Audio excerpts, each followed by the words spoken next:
Welcome to the Point. The week after the primary election, the candidates for governor, Republican and Democrat, wasted no time in hitting the campaign trail. Democrat Gretchen Whitmer was in Grand Rapids for something called Progressives in the Park. In fact, it drew most of the statewide Democratic candidates. After that rally, I talked to her about the race coming up and what she would do as governor. What's it feel like after the primaries behind you, knowing now it's a full sprint? Oh, it feels good. You know, my party is unified. Both of my opponents endorsed me the day after the election. We've been working together to make sure that we move forward together, and I think that's really important. You don't see that on the Republican side, and I think that means we've got a real opportunity to keep building, and that's what I'm focused on. When you get through a primary like that, I don't think people understand the amount that all of the candidates leave on the table. But for you, you don't have any time to collect it. You just get back up the next day. What is that schedule like?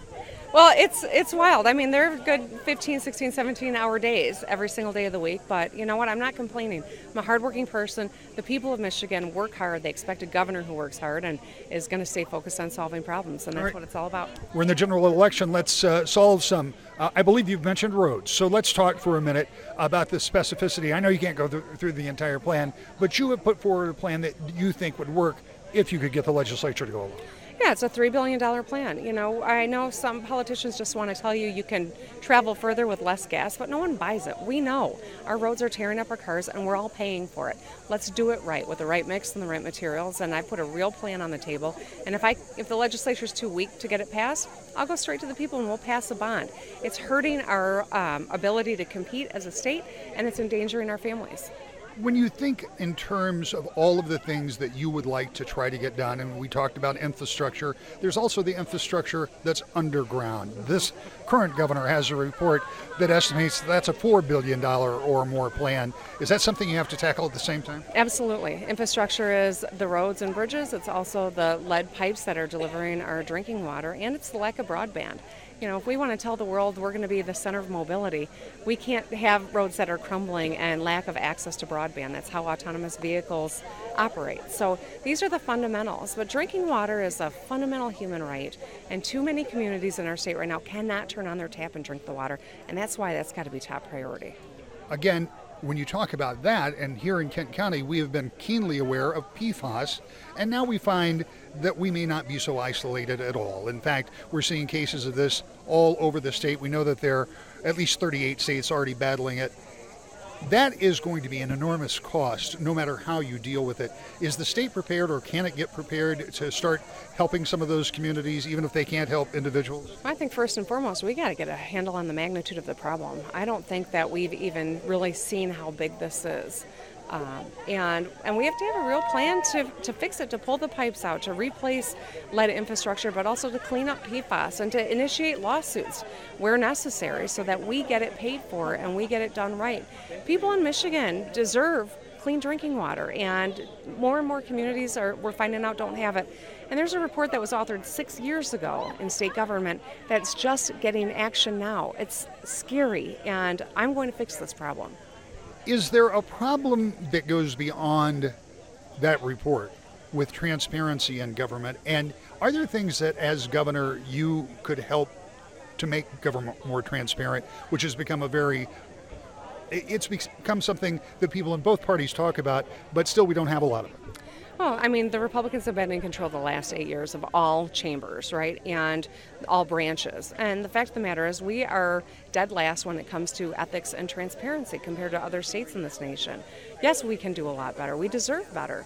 People of the state should be able to FOIA the governor's office, should be able to find out what is happening. Should be able to search state documents to find out what's going on. They make it so difficult for the public and the press to understand what's happening. And if we'd had that ability, maybe the Flint water crisis wouldn't have lagged on so long if we could have asked questions and gotten those answers. But the fact of the matter is no one's been motivated to do it. I can single-handedly open up the executive office to a lot of this transparency, and I'm going to.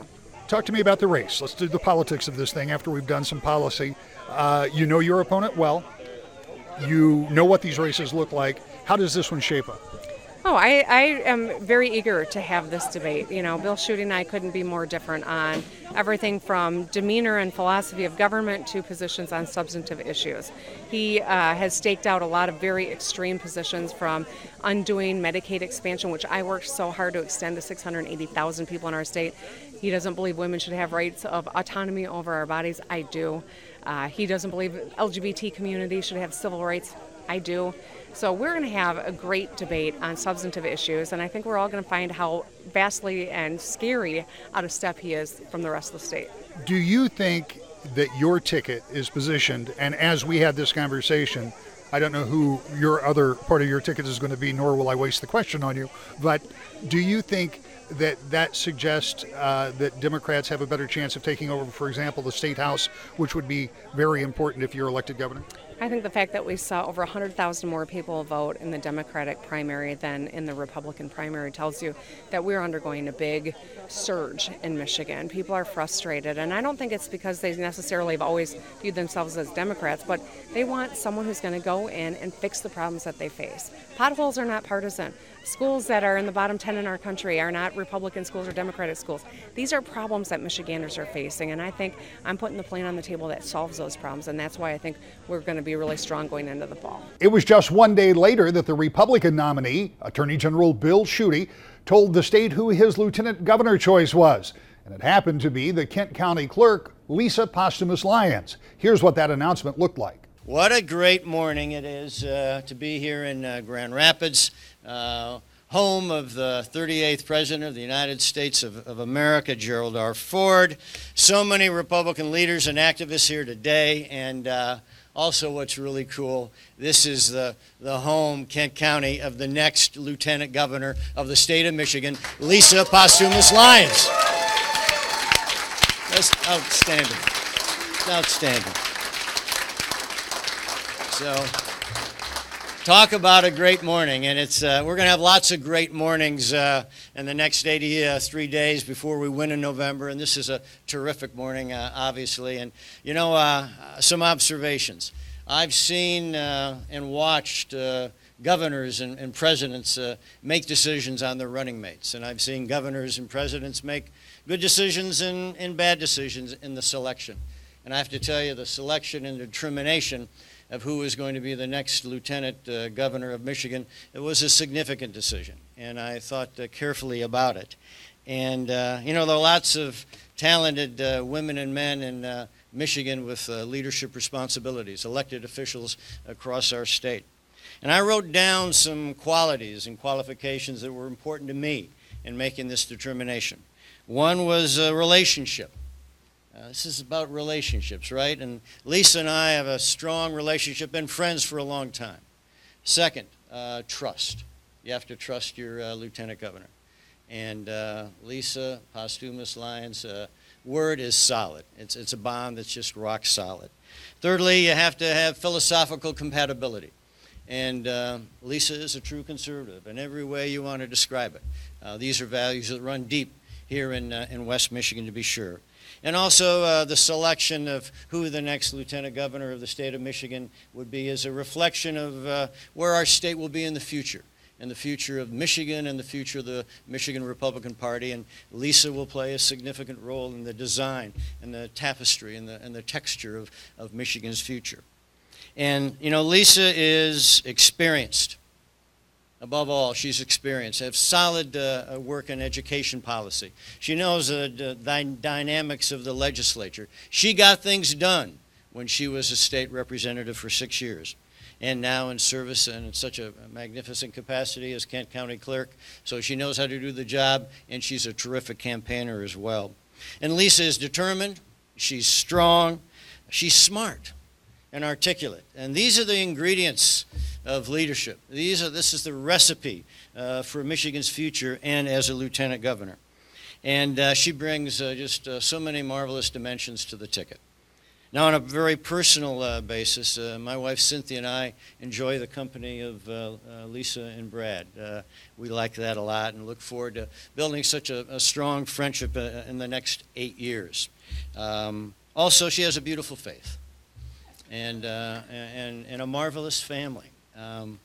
and all these beautiful children, Easton and Charlie and Gage and Fisher, also known as Bubba, just so you know. And these are a great husband and great children, and something about which, again, Cynthia and I look forward to really having a strong, strong friendship. And Lisa will be fully engaged, fully involved, fully immersed as a full and complete member of Team Schutte as we go forward to make sure we have more jobs and bigger paychecks.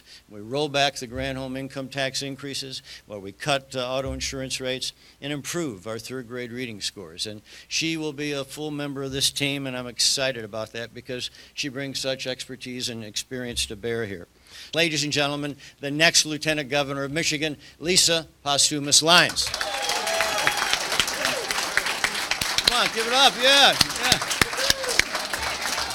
Thank you.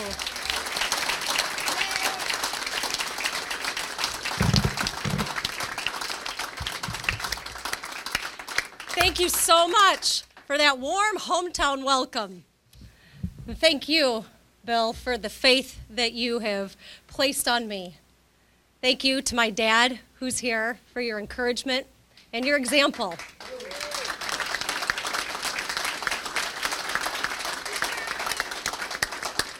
And thank you to Brad, my awesome husband, you're a stud, and my kids. Thank you so much, Easton and Charlie and Gage and Bubba.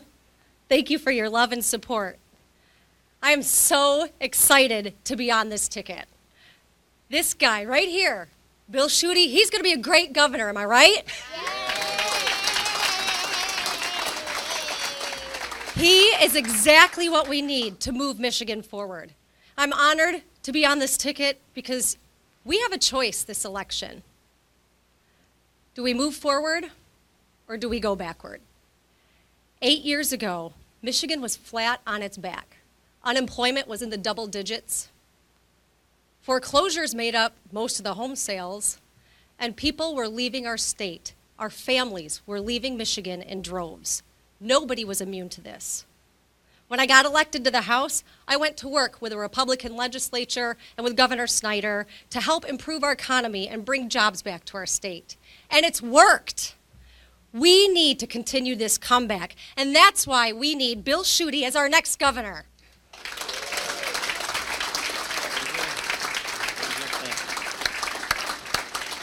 I don't know about you, but I worked too hard to help turn Michigan around, to let Gretchen Whitmer take us back to the lost decade.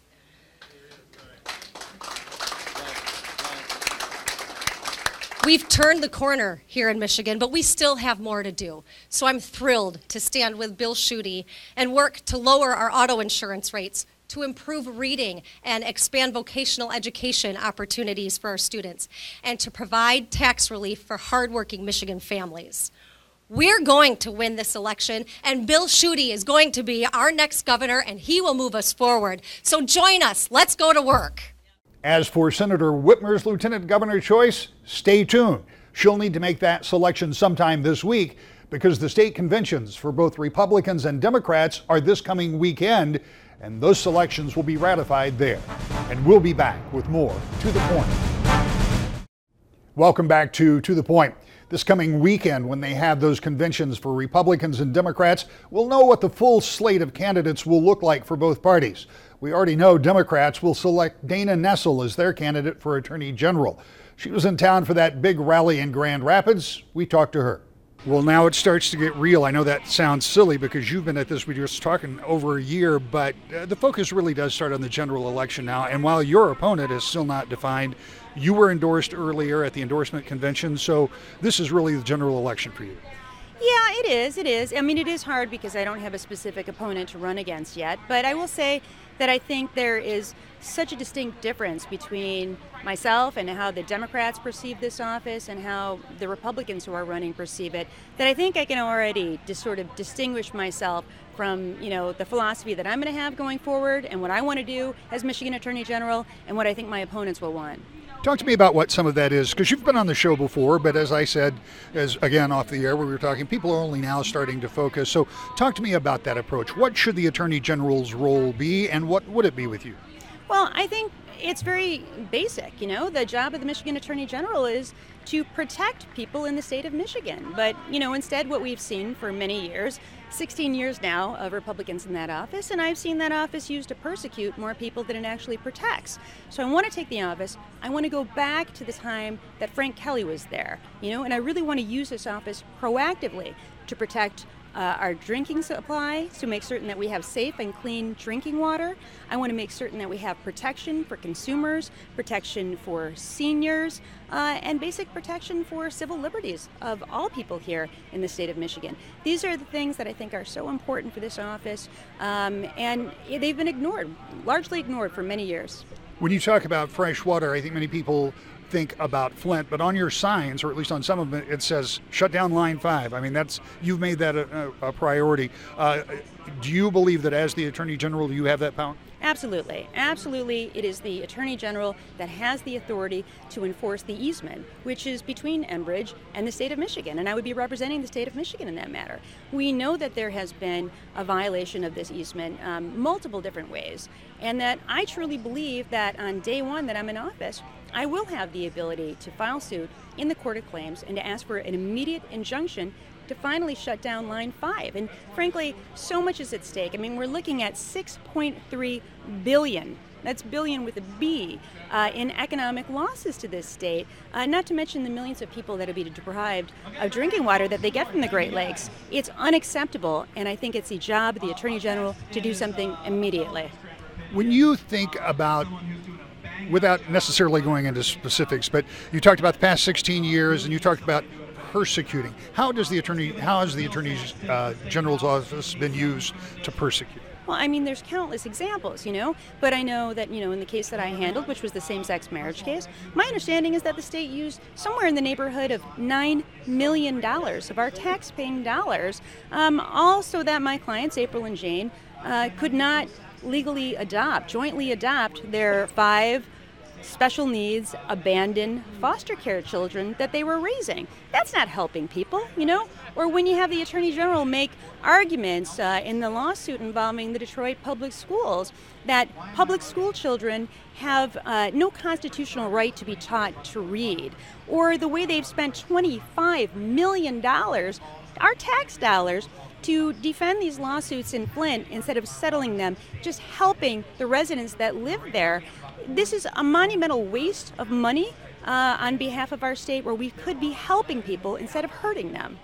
The Attorney General's office is complex because not only do you serve as the chief legal counsel for the state of Michigan, you are also working for the people of the state of Michigan, but it's not just about criminal activity. It's about things, you talked about Frank Kelly, one of his big pushes was consumer protections and trying to protect against fraud. I mean, that's a lot to get your arms around. Well, it certainly is, but I mean, all the different things that the AG could really be doing. How about protecting our health care, for instance, making certain that we lower the cost of really necessary, essential medications. That's something that the AG could do. We have an AG right now that's doing nothing to protect us, some of the incredible protections that we were afforded under the ACA. And I'm talking about, for instance, the right to people to have insurance even though they have pre-existing conditions. That was helpful to millions of people in this country and in the state. Why wouldn't we be working as hard as possible to thwart the efforts of the federal government to repeal that? We need those protections, I want to help people in Michigan have as many protections when it comes to their health care as possible, and that's not what we've seen from this office. When you look at this campaign, and as, again, you've been at it for well over a year, what do you have to do between now and November to, pardon the expression, close the deal?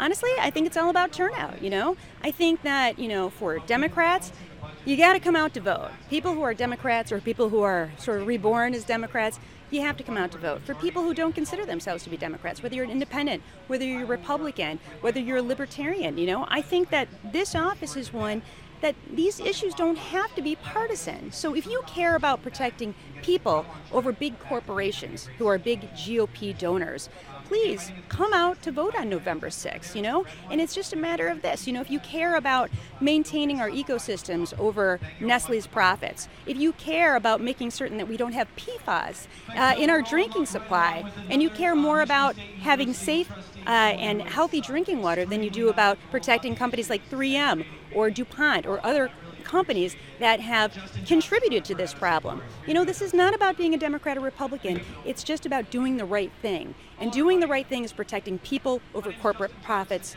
period. Finally, what have you learned about this process that you might not have known a year ago when you started?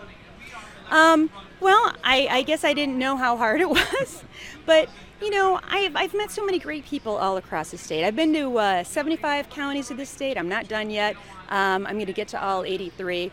And what I've learned is this: whether you live in an urban area or a rural area, regardless of the color of your skin or the religion that you practice or where you were born, people just really want the same things. And I think they just want protections for their family. They want to know that their attorney general will fight for them, and that when they, have a problem and they need to go somewhere for help, that their state government, their elected officials, will be there to help them. And that's what I plan to do. If you have a case and you need somebody to protect you, I want to be your attorney. I want to bring a case on behalf of you. I want to make certain that you and your family is protected. And finally, we talked to Flint area Congressman Dan Kildee. He was attending that big rally in Grand Rapids too. We talked to him about the whole idea of being progressive. Congressman, this is called Progressives in the Park. I'm not sure that 6 years ago somebody would have called themselves progressives in such broad strokes. Tell me what this election cycle looks like and why this event is what it is. Well, I think this is just a great opportunity this year for Democrats, and obviously particularly for people who take sort of progressive views seriously. Who would have imagined just a few years back, when everybody was declaring the death of the Democratic Party and the death of progressive candidates, that we'd be in a position where we're competing in 60 or 70 congressional seats to win them back, have a realistic chance of getting back the state house, and are likely, if not sort of a toss-up, to win back the governorship. Our senator's doing really well. I mean, this is a real change in the direction of the political winds, and it's attributable to a lot of things, not just Donald Trump, but I think people are looking for change, and this is one of the things that I think our party and the progressive movement offers. What do Democrats have to do to find that always elusive disaffected voter? Because there are voters out there that may be maybe union members. We've seen some of that demonstrated, that are not pleased with Donald Trump, but they don't consider themselves progressive, and maybe they have been a traditional Democratic voter, and they, like many Republicans, might see the party moving away from what they think. I think one of the things we have to do is to not get stuck on sort of the branding issues. What is a Democrat? What does it mean to be progressive?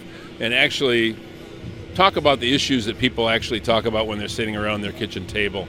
I don't think it's enough, and I think what we've learned, it's not enough just to not be them. It's not enough just to not be Trump. There are people who believe with the direction he wants to go in, and maybe are disappointed that he's really not effective in taking us there. He's going to bring the jobs back, and there's a question about how that's going. But the real point is this: as Democrats, we have to offer a real vision of what we will do, not just to tear down the other side, but to be willing to put our names on policy and say, look, if we're in a position to do so, we'll have tax policy that's fair. We'll have water that's drinkable. We'll have schools that are decent for every kid, no matter where they live. We'll make sure that pensions are secure. Those things that people actually think about when they're sitting around their kitchen table, that's what we have to address. We'll be back with more To the Point. On tap this week, we should find out who Senator Whitmer will choose as a running mate. And by this time next week, we'll know who will be running for Secretary of State and Attorney General. Those are all races we'll be following closely, plus all those Senate and House races, as we get ready for a big election cycle that is now less than 90 days away. We'll see you next week. To the Point.